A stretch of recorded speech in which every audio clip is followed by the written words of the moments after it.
कल एनटीए की press conference हुई। इनको मैंने म्यूट कर रखा है क्योंकि इनका प्रेस रिलीज़ और प्रेस कॉन्फ्रेंस सेम ही था। और उस प्रेस कॉन्फ्रेंस का क्या नतीजा निकला ये सब आपको पता है। सबसे पहला तो नतीजा ये था कि चाय 4th फ्लोर पे है। दूसरा नतीजा ये था कि एक ग्रीवांस कमेटी बनाई गई जो कि एक नया था। और बाकी जितनी सारी चीज़ें सुबोध सर ने बोली वो सारी चीज़ें वो 3 प्रेस कॉन्फ्रेंस की रटी रटाई बातें थी। उससे कोई नतीजा नहीं निकला, वो वही सारी चीज़ें फिर से रिपीट कर रहे हैं। हेलो फ्रेंड्स, मैं Afsana, welcome back to my channel the aid of learning. अगर आप देखेंगे मैंने पिछली वीडियो जो बनाई थी 5 पॉइंट्स को लेकर के, जिसमें मैंने आपको बताया था कि एनटीए का 5 स्कैम क्या क्या है। एक तो पेपर लीक का मैंने बताया था, रीओपनिंग ऑफ विंडो, और उसके बाद रिज़ल्ट इलेक्शन डे पे। ये भी एनटीए की गलती थी, जो उसकी तरफ इशारा सारा जाता है। एनटीए क्यों कुछ चीज़ों से भाग रहा है।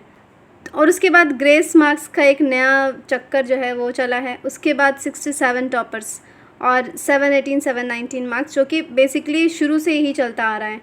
लेकिन मैं आपको एक बात बताना चाहती हूँ कि एनटीए डिनाई क्यों कर रहा है पेपर लीक को। Why NTA is denying paper leak every time. 6 मई का अगर आप उसका प्रेस रिलीज़ देखिएगा उसमें भी पेपर लीक नहीं हुआ है, पेपर लीक नहीं हुआ है। जबकि आप जितनी न्यूज़ चैनल्स या पुलिस रिपोर्ट में देखिएगा पेपर लीक का केस रजिस्टर हुआ है, पेपर लीक के मामले में स्टूडेंट को पकड़ा गया है। लेकिन पता नहीं क्यों एनटीए इसको जो है वो बिल्कुल सिरे से डिनाई कर रहा है। ये समझ में बात नहीं आ रही है।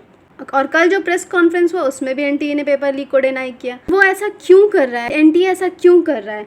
रीनीट से बचने के लिए कर रहा है या फिर अपनी इज्जत बचाने के लिए?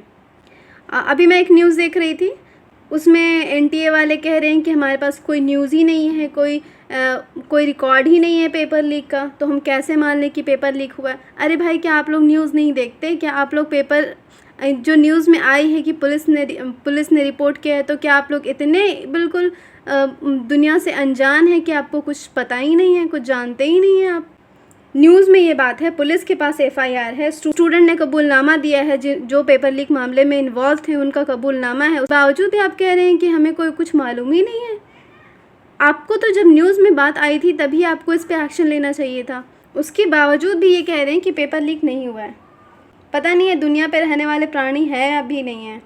जो तीसरी बात आती है वो ये है कि ग्रेस मार्किंग की जो बात इन्होंने कही, जो बार बार ये 2 प्रेस रिलीज़ से, शुरू से तो कुछ नहीं कहा इन लोगों ने, कि हाँ जब रिज़ल्ट निकाला तब ग्रेस मार्किंग का एक ऑप्शन में करके दे देते कि हाँ इस बच्चों का इतना मार्क्स आया है ग्रेस मार्किंग की वजह से, तो बच्चे इतना परेशान ही नहीं होते। चलो ठीक है, लेकिन जब बच्चों ने मुद्दा उठाया तब इनको ग्रेस मार्किंग का याद आया। बताना होगा ग्रेस मार्किंग के बारे में कि ग्रेस मार्क दिया है इस वजह से इस तरह का नंबर आया है। तो आपने कॉन मैन का नाम सुना है? कॉन मैन क्या करता है? पहले प्रॉब्लम को क्रिएट करता है फिर उसको सॉल्व करता है। एनटीए ने पहले ग्रेस मार्किंग की प्रॉब्लम को क्रिएट की और उसके बाद फिर उसको सॉल्व करने के लिए फिर से प्रेस कॉन्फ्रेंस में कह दिया कि ग्रेस मार्किंग में 1563 बच्चे थे, उसको हम लोग फिर से देखेंगे। मतलब हर प्रेस कॉन्फ्रेंस, प्रेस रिलीज़ में कुछ नई बात, शुरू से ये बात सामने क्यों नहीं आ रही है? शुरू से सारी जो है वो सारी चीज़ें ट्रांसपेरेंट क्यों नहीं कर रहे हैं कि ग्रीवांस कमेटी बनाई गई, उन्होंने नॉर्मलाइजेशन का आइडिया दिया और फिर उसकी वजह से ग्रेस मार्किंग की गई। पहले से ग्रेस मार्किंग को हाईलाइट करना चाहिए था ना, जैसे ही रिज़ल्ट निकाला उस टाइम से ही कर देना चाहिए था। आपको नहीं मालूम था कि अगर ऐसा मार्क्स देखेंगे तो बच्चे परेशान हो जाएंगे कि ऐसा क्यों हो रहा है? आखिर उनके भविष्य का सवाल है। बात ये नहीं है, बात ये है ना कि जो 23 लाख स्टूडेंट का मामला था, इन लोगों ने इसको पहले छोटा कर दिया, 1563 का मामला कर दिया। असल बात यही है। अब 1563 बच्चों से अब आपको लगता है कि कट ऑफ में कोई अंतर आएगा? बहुत ज़्यादा अंतर आ जाएगा? मुझे तो नहीं लगता है कि 1563 से बच्चों से उनकी ग्रेस मार्किंग की वजह से सारे बच्चों का कट ऑफ फिर से नॉर्मलाइज हो जाएगा, फिर से नॉर्मल पोजीशन पे आ जाएगा जिस तरह का होना चाहिए। एक्चुअली में जो 1563 का इन लोगों ने ड्रामा शुरू किया है वो सिर्फ नंबर को कम करने के लिए। ये बहुत ही ज़्यादा नंबर, मेन जो मसला है ना वो पेपर लीक के टाइम का ही मसला है। ग्रेस मार्किंग का तो इन लोगों ने खुद प्रॉब्लम निकाली और खुद ही सॉल्व करने के लिए एक प्रेस कॉन्फ्रेंस कर दिए कि हाँ ये चीज़ ऐसी बातें हैं। अब जो नेक्स्ट बात हम लोग जो डिस्कस करने वाले हैं ये रीनीट और रिज़ल्ट के बारे में है। तो देखिए, अगर रिज़ल्ट होता है तो रिज़ल्ट में बहुत लोचा है। जैसे कि एक तो पेपर लीक में जितने स्टूडेंट इन्वॉल्व हैं इनको निकालना पड़ेगा, उनकी तहकीकात करनी पड़ेगी कितने लोग इन्वॉल्व थे। यहाँ पे सिर्फ 1563 का मामला नहीं है। अगर 1563 का मामला होगा ना, तो कट ऑफ में कोई फ़र्क ही नहीं पड़ेगा।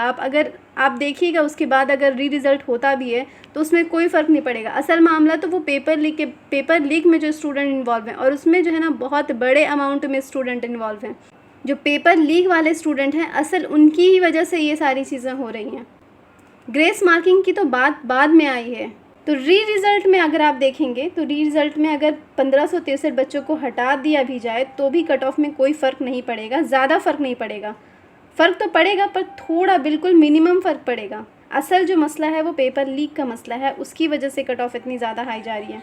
दूसरी बात तो आती है कि री नीट की बात आती है। तो री नीट में क्या एक्चुअली यहाँ पर क्या है कि ग्रेस मार्किंग वाले बच्चे भी उसमें साइड लाइन हो जाएंगे और पेपर लीक वाले बच्चे भी साइड लाइन। अब जो जेन्युइन बच्चे होंगे वो सिर्फ उसमें रह जाएंगे।